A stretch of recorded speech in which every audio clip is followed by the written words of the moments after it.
পুরুষ এই ধুকে ধুকে মারা যাচ্ছে আপনার এই ছোট মনের কারণে। আপনার নিজের মা বাবা হলে জীবন এরকম করতে পারতেন? বলেন।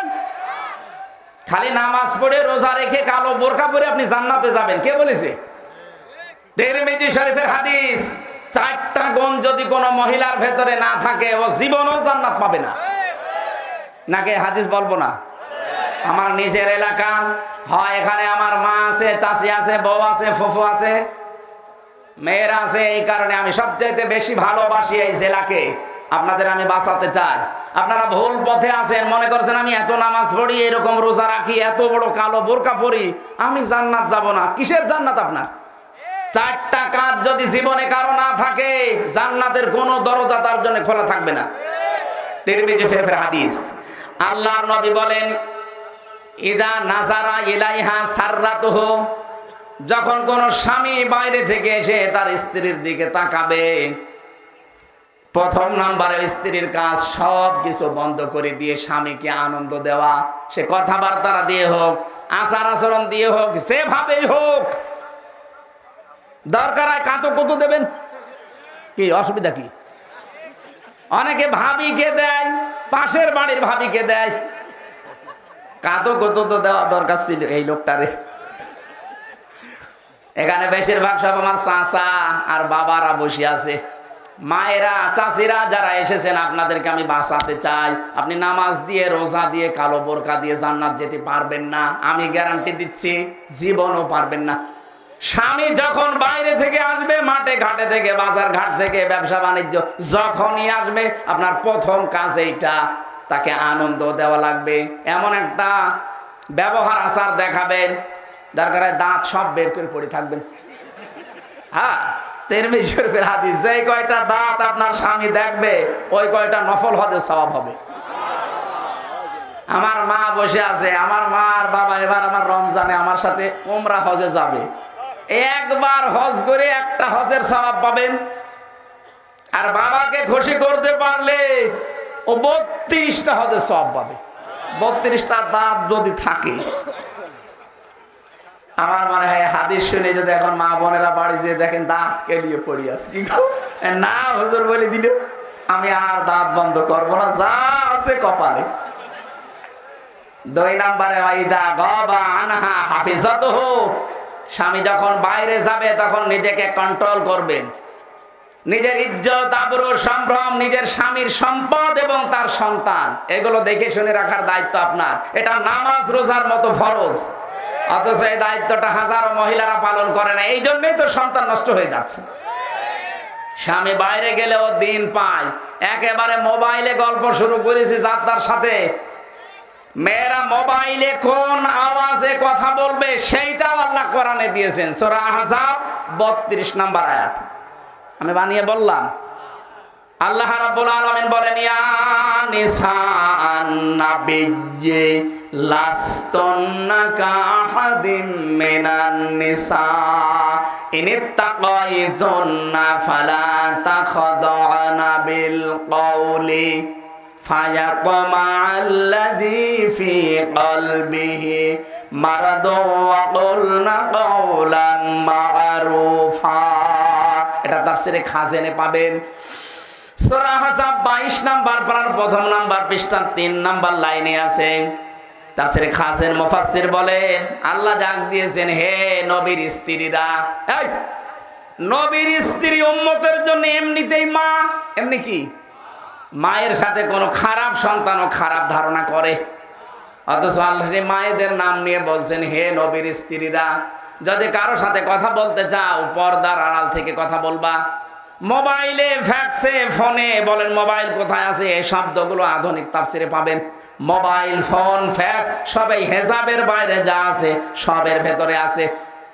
যদি আপনি কারোর সাথে কথা বলতে চান, কথা বলবেন সঠিক কথা। এই যে মোবাইলে আজ অনেকে মিথ্যা কথা বলেন, আসেন ডাবিরা ভেটায় বলছে আমি পাঠিকা বাড়ি আছি, না, এটা মিথ্যা কথা। মোবাইলে বলেন আর সামনাসামনি বলেন, কথা বলবেন সঠিক কথা, মিথ্যা বলা যাবে না। কিন্তু কথা বলার সময় আপনার ভাষা হবে রুক্ষ সূক্ষ্ম, গরম। যদি দেখেন যে না 14 জন পুরুষের সাথে আপনার দেখা করা তো জায়েজ আছে, কয়জন? বলেন বলেন। একজন মহিলা 14 জন পুরুষের সাথে দেখা করতে পারে, তার নিজের বাবা, তার নিজের ভাই, আপন ভাই, নিজের ছেলে অথবা ভাইয়ের ছেলে, আপন ভাইয়ের ছেলে, আপন বোনের ছেলে, অথবা নিজের মেয়ের জামাই। এটার কি বলে? জামাই বলে আমাদের এলাকায়। এরকম 14 জন পুরুষ মানুষ আছে, আপনি তাদের সাথে দেখা করতে পারবেন, কথা বলতে পারবেন। এছাড়া যদি কাবার ইমাম সাহেব আপনাকে ফোন দেয়, যদি আননোন নাম্বার মনে হয়, সালাম দেবেন, কথা জিজ্ঞাসা করবেন, আর ভাষা করবেন রুক্ষ সূক্ষ্ম। ও যেন চিন্তা করে আল্লাহ মহিলা না আজরাইল, এমনি লাইন কেটে দেবে। আর যদি আপনি শাবনূরের মতো কণ্ঠ দিয়ে কথা বলেন, ওর মনের ভেতরে যদি গোড় থাকে, যদি রোগ থাকে, ও চিন্তা করবে দেখি লাইন লাগাই। এই যে কুষ্টিয়ায় আজ কয়েকদিনের ভেতরে পরকীয়া প্রেম করে অধিকাংশ গুলো স্বামীর দাবি নিয়ে বাড়িতে এসে বসে আছে। এই যে সানি সাহেব খালি ভিডিও করেছি, কে কোথায় বেরিয়ে যাচ্ছে, এসে স্বামীর দাবি নিয়ে আসে, উনি ভিডিও করে করে ছেড়ে দেয়। অনেক সতর্কর জন্য ছাড়ে, যেন এই পথে কেউ পা দিয়ে প্রতারিত না হয়। আশা করছি সামনে এরকম ঝামেলায় পড়েন না।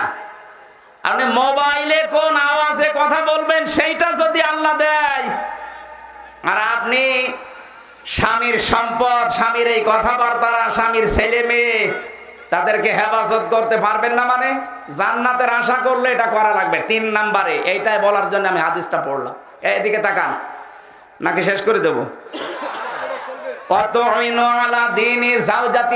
আপনার স্বামী যদি দিনের কাজ করে, একামতে দিনের কাজ করে, দিনের শিক্ষা দিয়ে বেড়ায়, মানবতার সেবা করে বেড়ায়, আপনি স্ত্রী হিসাবে তাকে পেছন দরজা দিয়ে আরো সাপোর্ট দেবেন, তাকে উৎসাহ দেবেন, সময় দেবেন।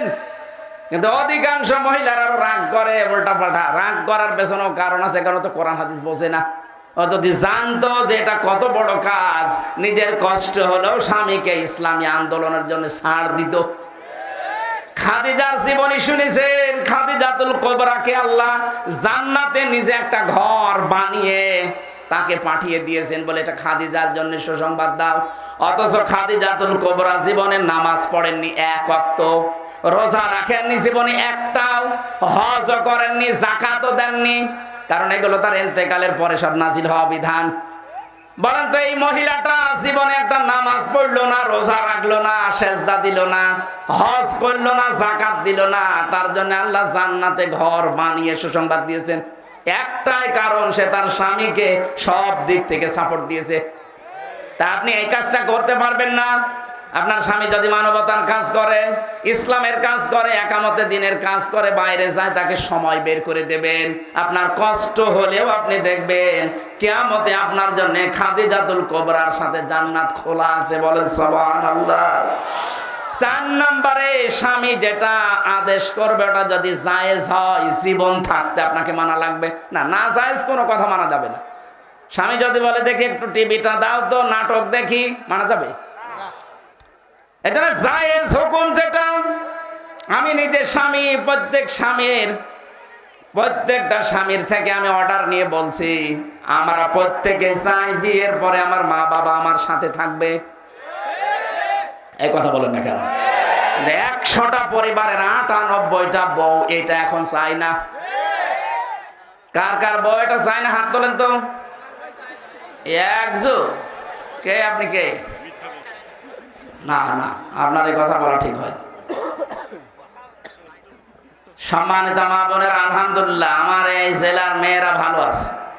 এই একটা লোকের বইটা উল্টো পাল্টা আছে, আমি দোয়া করি, বাকি তো সব ঠিক আছে, বাকি আমরা জান্নাতে আছি আলহামদুলিল্লাহ।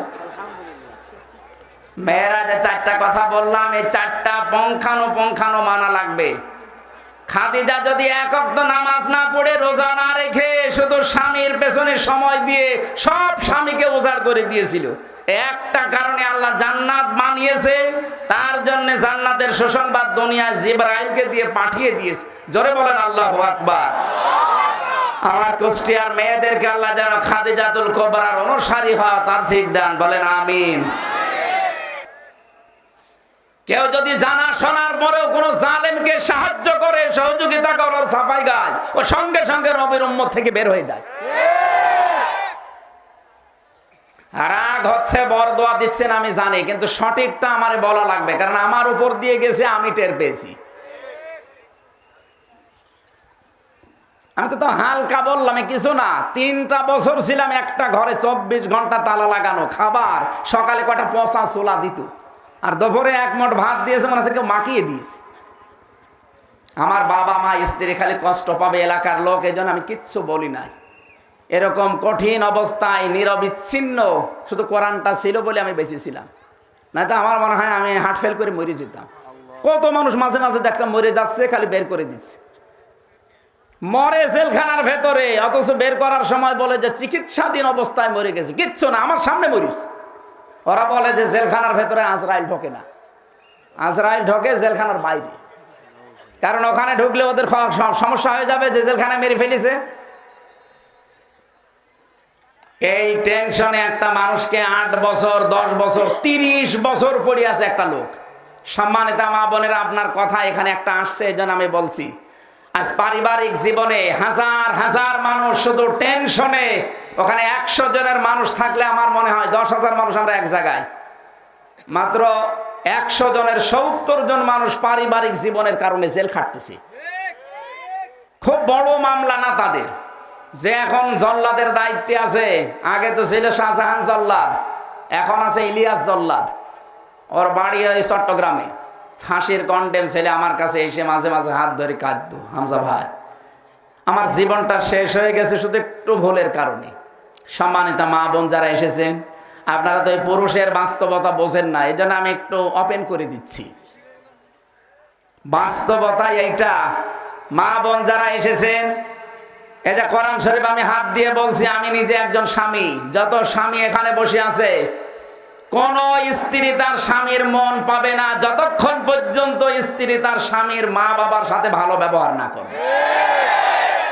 অনেক বউ আছে খালি উপরে উপরে করে, ভেতরে দেখতে পারে না।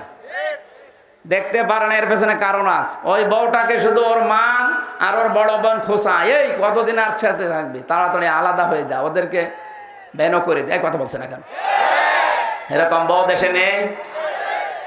এই লোকটা বলছে আমি 17 বছর বিদেশ খাটলাম, ওখান থেকে এসে বিয়ে করলাম।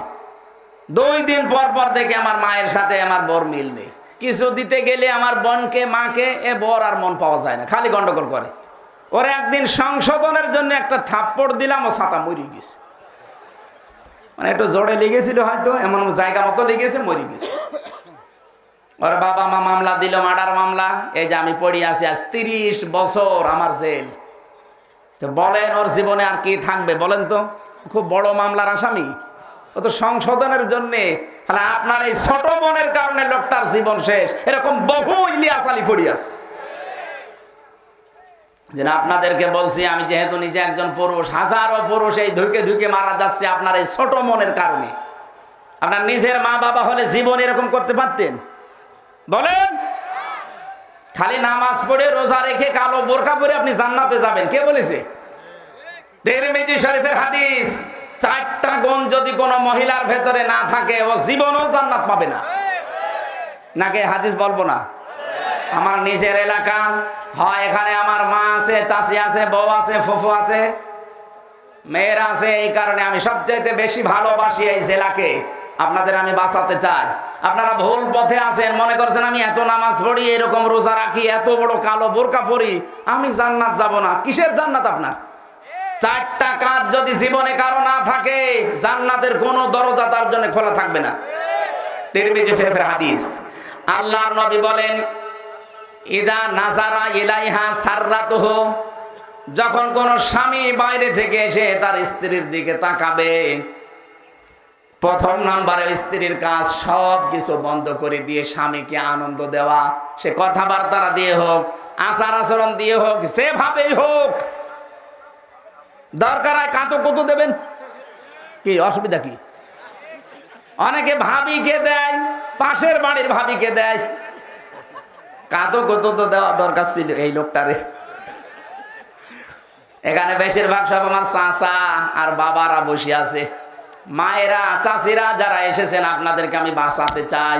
আপনি নামাজ দিয়ে, রোজা দিয়ে, কালো বোরকা দিয়ে জান্নাত যেতে পারবেন না, আমি গ্যারান্টি দিচ্ছি, জীবনও পারবেন না। স্বামী যখন বাইরে থেকে আসবে, মাঠে ঘাটে থেকে, বাজার ঘাট থেকে, ব্যবসা বাণিজ্য যখনই আসবে, আপনার প্রথম কাজ এইটা, তাকে আনন্দ দেওয়া লাগবে। এমন একটা ব্যবহার আচার দেখাবেন, দরকার হয় দাঁত সব বের করে পড়ে থাকবেন। হ্যাঁ, তিরমিজি শরীফের হাদিস, যে কয়টা দাঁত আপনার স্বামী দেখবে, ওই কয়টা নফল হজের সওয়াব হবে। আমার মা বসে আছে, আমার মা আর বাবা এবার আমার রমজানে আমার সাথে উমরা হজে যাবে। একবার হজ করে একটা হজের সওয়াব পাবেন। আর বাবাকে খুশি করতে পারলে ও 32টা হজের সওয়াব পাবে। 32টা দাঁত যদি থাকে। আমার মনে হয় হাদিস শুনে যদি এখন মা বোনেরা বাড়ি যেয়ে দেখেন দাঁত কেলিয়ে পড়ি আছে, কি না হুজুর বলে দিল, আমি আর দাঁত বন্ধ করবো না, যা আছে কপালে। 2 নম্বরে স্বামী যখন বাইরে যাবে তখন নিজেকে কন্ট্রোল করবেন। নিজের ইজ্জত, আবরু, সম্ভ্রম, নিজের স্বামীর সম্পদ এবং তার সন্তান, এগুলো দেখে শুনে রাখার দায়িত্ব আপনার। এটা নামাজ রোজার মতো ফরজ, অথচ এই দায়িত্বটা হাজারো মহিলারা পালন করে না। এই জন্যই তো সন্তান নষ্ট হয়ে যাচ্ছে। স্বামী বাইরে গেলেও দিন পায়। একেবারে মোবাইলে গল্প শুরু করেছি যার সাথে, মেয়েরা মোবাইলে কোন আওয়াজে কথা বলবে সেইটাও আল্লাহ কোরআনে দিয়েছেন। সূরা আহজাব 32 নম্বর আয়াত। আমি বানিয়ে বললাম, আল্লাহ রাব্বুল আলামিন বলেন, ইয়া নিসাআন নাবিয়্যি লাস্তুন্না কাহাদিম মিনান নিসা ইনিত্তাকাইতুন্না ফালা তাখদা'না বিল কওলি ফায়াতমা'আল্লাযী ফী কলবিহি মারাদুন ওয়া কুলনা কাওলান মা'রুফা। এটা তাফসীরে খাজেনে পাবেন। সূরা আহজাব 22 নাম্বার পারার 1 নাম্বার পৃষ্ঠা 3 নাম্বার লাইনে আছে। তাফসীরে খাজেন মুফাসসির বলেন, আল্লাহ ডাক দিয়েছেন, হে নবীর স্ত্রীরা, এই নবীর স্ত্রী উম্মতের জন্য এমনিতেই মা, এমনি কি মায়ের সাথে কোনো খারাপ সন্তানও খারাপ ধারণা করে। অথচ আল্লাহ মায়েদের নাম নিয়ে বলছেন, হে নবীর স্ত্রীরা, যদি কারো সাথে কথা বলতে চাও পর্দার আড়াল থেকে কথা বলবা। মোবাইলে, ফ্যাক্সে, ফোনে, বলেন মোবাইল কোথায় আছে, এই শব্দগুলো আধুনিক তাফসিরে পাবেন। মোবাইল, ফোন, ফ্যাক্স সবই হেজাবের বাইরে যা আছে সবের ভেতরে আছে। যদি আপনি কারোর সাথে কথা বলতে চান, কথা বলবেন সঠিক কথা। এই যে মোবাইলে আজ অনেকে মিথ্যা কথা বলেন, আসেন ডাবিরা ভেটায় বলছে আমি পাঠিকা বাড়ি আছি, না, এটা মিথ্যা কথা। মোবাইলে বলেন আর সামনাসামনি বলেন, কথা বলবেন সঠিক কথা, মিথ্যা বলা যাবে না।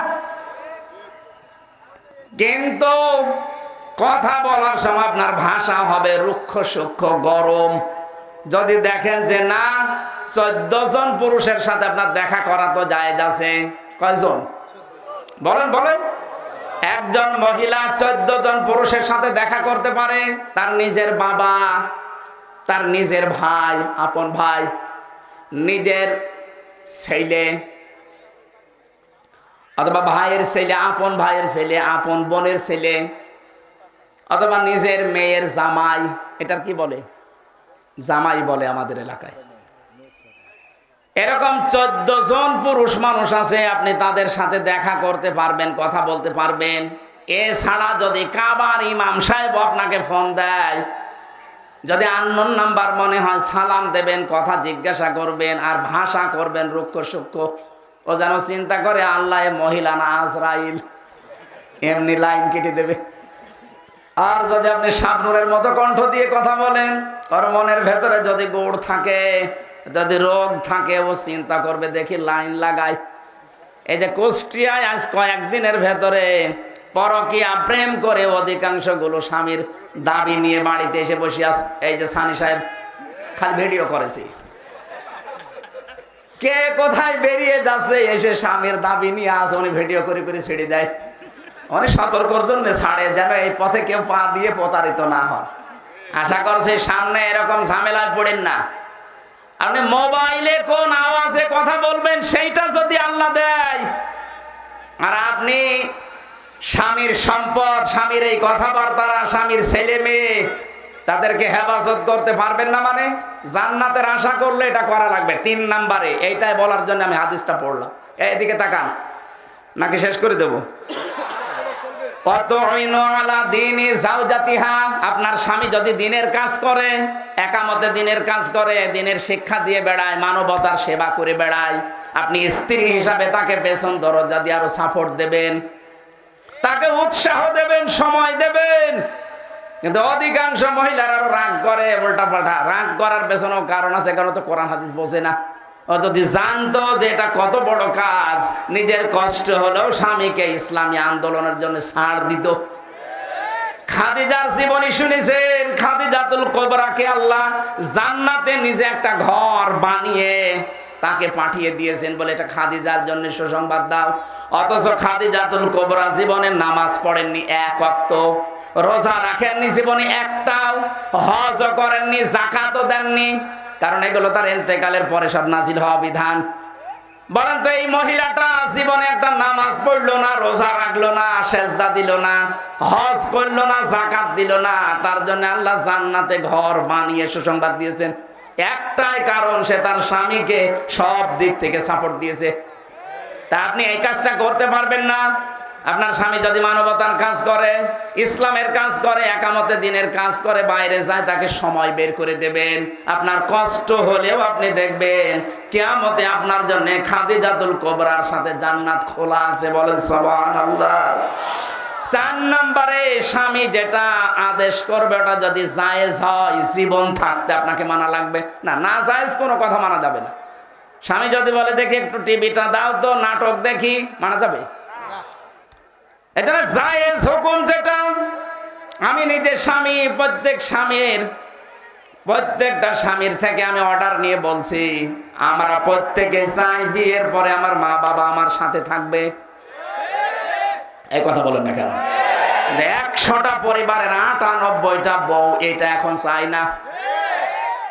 কার কার বউ এটা চাই না হাত তোলেন তো।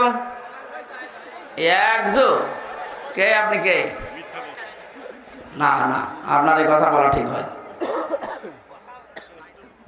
সম্মানিত মা বোনের, আলহামদুলিল্লাহ আমার এই জেলার মেয়েরা ভালো আছে। এই একটা লোকের বই উল্টো পাল্টা আছে, আমি দোয়া করি, বাকি তো সব ঠিক আছে, বাকি আমরা জান্নাতে আছি আলহামদুলিল্লাহ। মেয়েরা যে 4টা কথা বললাম, এই 4টা পঙ্খানো মানা লাগবে।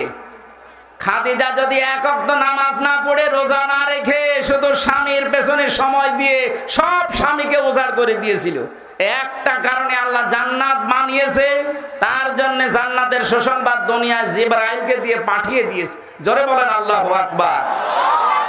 আমার কুষ্টিয়ার মেয়েদেরকে আল্লাহ যেন খাদিজাতুল কুবরার অনুসারী হয় তার ঠিক দান, বলেন আমিন। আমরা কোরআনে কারিমের সূরা নিসার 58 নম্বর আয়াতটা পড়েছিলাম, আমানত সংক্রান্ত একটা বিষয়। আল্লাহ আদেশ দিচ্ছেন, ইন্নাল্লাহা ইয়া'মুরুকুম আন তুআদ্দুল আমানাতি ইলা আহলিহা। অবশ্যই আমি আল্লাহ তোমাদেরকে আদেশ দিলাম, যাবতীয় আমানত, গচ্ছিত আমানত তার প্রাপকের কাছে পৌঁছিয়ে দাও। গচ্ছিত আমানত মানে এই যে ইলা আহলিহা, তার আহালের কাছে, তার প্রাপকের কাছে। আহাল মানে পরিবার। আমরা মনে করি আহাল মানে মা বাবা স্ত্রী সন্তান। না, এটা যে আসলে পাওয়ার যোগ্য সেই আমানতটা আপনি তাকে পৌঁছিয়ে দেবেন। এই আমানাত বহু বচনের ভেতরে ভয়কাট্য লেখা আছে তাফসিরে মারিফুল কোরআনে। সুতরাং এটাও যদি কাউকে দেওয়া লাগে, যোগ্যতা সম্পন্ন মানুষকে দেওয়া লাগবে। এটা রাজনীতি মনে করলে আয়াত কোরআন থেকে কেটে বাদ দিয়ে দিন। কি কথা বলছেন না কেন? এটা কি রাজনীতি? আপনি কপালে আগুন লাগাচ্ছেন, এটা বলছেননি। এই কারণেই তো 42,000 কোটি টাকা প্রতি বছরে পাচার হতো এই দেশ থেকে। এটা যতদিন না বুঝবেন আরো বেশি পাচার হবে। এই জন্য যোগ্যতা সম্পন্ন লোককে আপনার এই আমানত আপনি পৌঁছিয়ে দেবেন। এটা মনে করবেন নামাজের মতো একটা ইবাদত। সুবহানাল্লাহ বলতে পারেন না? ওয়াইদা হাকামতুম বাইনান নাস আন তাহকুমু বিল আদলি, যখন বিচার করবেন, ফয়সালা করবেন, পরিবার থেকে শুরু করে একেবারে আন্তর্জাতিক জীবন পর্যন্ত তখন ন্যায় বিচার করবেন। কিয়ামতের ওই কঠিন ময়দানে কোন নামাজীকে, কোন রোজাদারকে, কোন দানকারীকে, কোন পর্দাওয়ালীকে আল্লাহ আরশের ছায়ায় স্থান দেবেন, দেয়নি। প্রথম নাম্বারে তাদেরকে স্থান দেবেন দুনিয়াতে যারা ন্যায় বিচার করত। আল্লাহ এরকম বিচার ব্যবস্থা আমাদের চোখের সামনে যেন এদেশে কায়েম করে দেন, বলেন আমিন। ইন্নাল্লাহা নি'মা ইয়াইযুকুম বি, কত সুন্দর ওয়াজ তোমাদের জন্য আল্লাহ করলেন। কে বলছেন বলেন তো? আল্লাহর ওয়াজ যদি কারো ভালো না লাগে, তার কপাল ভালো না মন্দ? ইন্নাল্লাহা কানা সামিআন বাসীরা, অবশ্যই আমি আল্লাহ সব কিছু শুনছি এবং দেখতে পাচ্ছি। যেহেতু আমরা তার সব আয়ত্তে আছি, আমার আল্লাহ পেছনেও যেমন দেখেন, সামনেও তেমন দেখেন, উপরেও যেমন দেখেন, নিচেও তেমন দেখেন। এই বিশ্বাস নিয়ে আজকে আমরা বাড়ি যাচ্ছি। যা বললাম আল্লাহ প্রত্যেকটা কথা আমল করার তৌফিক দিন। সভাপতি সাহেবের কিছু গুরুত্বপূর্ণ কথা আছে 2-1 মিনিটে। আমার লিখিত বই আমি জেলখানায় বসে লিখেছিলাম কষ্ট করে, যাওয়ার সময় নিয়েছেন যদি থাকে কোনো জায়গায়। সম্মানিত সভাপতিকে কিছু বলার জন্য, এরপর আমরা মোনাজাত করবো। মোনাজাতটা করে যাবেন, 2 দিন তো, তাড়াতাড়ি দিন। এখন একটু